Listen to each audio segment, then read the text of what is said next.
नमस्कार मित्रों, अनंत कथा सागर चैनल में मैं डॉक्टर आदित्य पाराशरी आपका एक बार फिर स्वागत करता हूं और महाभारत श्रृंखला की अगली कथा को लेकर।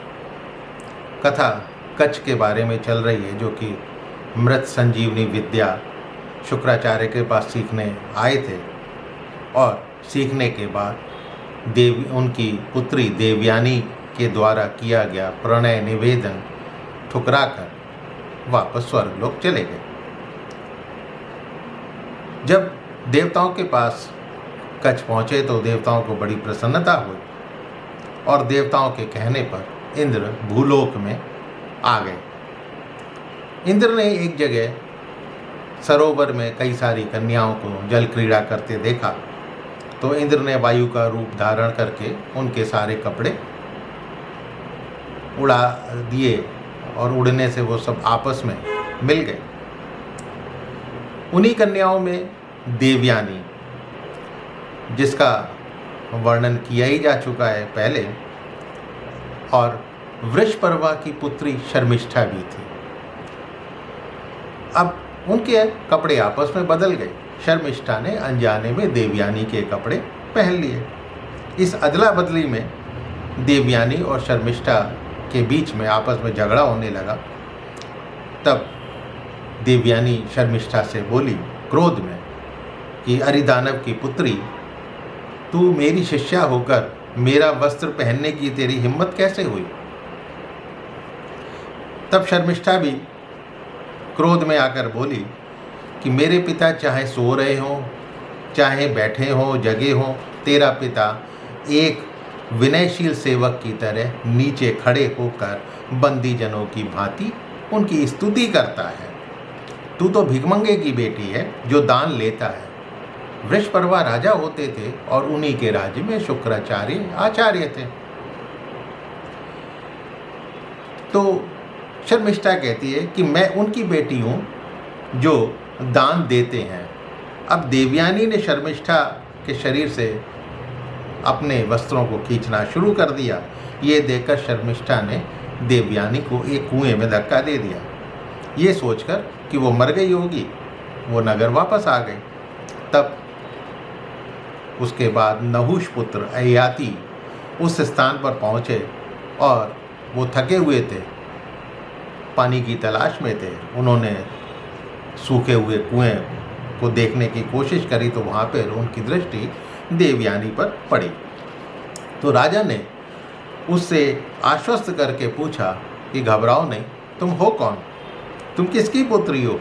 कुएं में गिर पड़ी, ठीक ठीक बताओ।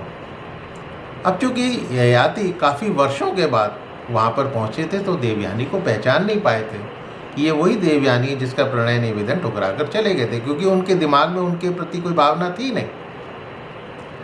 तब देवयानी बोली, वो भी भूल चुकी थी इस बात को। देवयानी बोली कि मैं संजीवनी विद्या जानने वाले शुक्राचार्य की बेटी हूँ और मेरे पिता को निश्चित ही ये नहीं पता कि मैं यहाँ पर कुएं में गिरी हुई हूँ।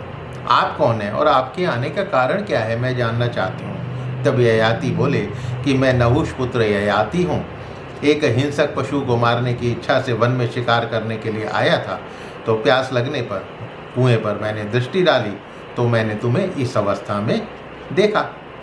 तब देवयानी बोली, महाराज, ये लाल लाल नाखूनों से भरा हुआ मेरा दायां हाथ है, इसको पकड़कर मुझे आप कुएं से बाहर निकालकर मेरा उद्धार करें। तब ययाति ने भी उसका दाहिना हाथ पकड़कर कुएं से बाहर निकाला और बोला कि अब तुम जहाँ भी इच्छा हो वहाँ जा सकती हो, मैंने तुम्हें बाहर निकाल दिया। तब देवयानी बोली, तुम मुझे शीघ्र अपने साथ ले चलो, क्योंकि तुम ही मेरे प्रियतम हो, तुमने मेरा हाथ पकड़ा है। वो फिर एक बार ययाति के गले पड़ गई, बोलती है कि तुम ही मेरे पति हो। अब पहले तो ययाति ने कहा कि मैं एक क्षत्रिय हूँ, मैं एक ब्राह्मण की कन्या से कैसे विवाह कर सकता हूँ। तब देवयानी बोली कि मैं पिता को कहकर भी तुम्हारा वरण करूँगी।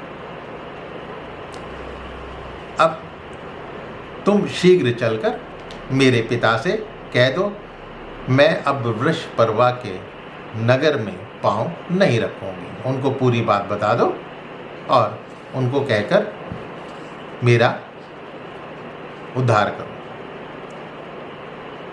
तब ययाति शुक्राचार्य के पास आ पहुँचे। उन्होंने पूरा वृत्तांत कह सुनाया। शुक्राचार्य तुरंत वन में अपनी बेटी को ढूंढने लगे। तब देवयानी को देखकर उसको अपने हृदय से लगा लिया कि बेटी, सब लोग अपने ही दोष और गुणों के कारण ही शुभ या अशुभ कर्मों से सुख या दुख भोगते हैं। शायद तुमसे कुछ बुरा काम हुआ होगा जो तुम्हें ये दुख भोगना पड़ा। देवयानी बोली, यदि मुझे कर्मों का फल कैसा भी मिला हो, ये छोड़कर आप बताइए कि क्या आप भाटों की तरह दैत्यों के गुण गाया करते हैं? ये शर्मिष्ठा ने मुझे कहा था। यदि मैं सच में दान लेने वाले और स्तुति करने वाले की बेटी हूँ तो मैं शर्मिष्ठा को अपनी सेवाओं से प्रसन्न करूँगी। ये बात तो मैं अपनी सखी से कह चुकी हूँ। तब शुक्राचार्य बोले कि बेटी, तू उस ब्राह्मण की बेटी है जिसकी सब स्तुति करते हैं। इस बात को वृषपर्वा, इंद्र और ययाति भी जानते हैं। ब्रह्मा जी ने मुझे वरदान दिया है कि इस भूतल पर देवलोक में सब प्राणियों में जो कुछ भी है मैं उसका स्वामी हूँ। शुक्राचार्य ने देवयानी को संतुष्ट करने की भरसक कोशिश करी। देवयानी जो मनुष्यों द्वारा की हुई अपनी निंदा को सह लेता है, वो समझो संपूर्ण जगत पर विजय प्राप्त करता है। जो क्रोध को क्षमा भाव से मन से निकाल देता है, उसने संपूर्ण जगत को जीत लिया। क्रोधी के यज्ञ, दान, तप सब निष्फल हो जाते हैं। देवयानी बोली, पिताजी, मैं यद्यपि अभी बालिका हूँ, फिर भी धर्म अधर्म का अंतर जानती हूँ। लेकिन जो शिष्य होकर भी शिष्योचित बर्ताव नहीं करता, उसकी धृष्टता क्षमा करना मुझे अच्छा नहीं लगता। शर्मिष्ठा ने जो कठोर वचन कहे हैं वो मेरे हृदय को मथ रहे हैं, विदीर्ण करने वाले हैं। इसमें कोई संदेह नहीं कि कटु वचन विदीर्ण करने वाले होते हैं। विद्वान पुरुष को चाहिए कि वो दूसरों पर बागबान ना छोड़े, यानी बातों के कठोर वचन ना कहे। वाणी के द्वारा घायल हृदय का घाव कभी भी भरता नहीं है। आगे की कथा अगले वीडियो में। तो मित्रों, कथा आपको पसंद आ रही होगी। पसंद आ रही हो तो मेरे इस चैनल को सब्सक्राइब करना मत भूलिएगा और अपने इष्ट मित्रों से इसको शेयर अवश्य कीजिएगा। फिर मिलता हूँ इसी श्रृंखला में अगली कथा के साथ। तब तक के लिए नमस्कार।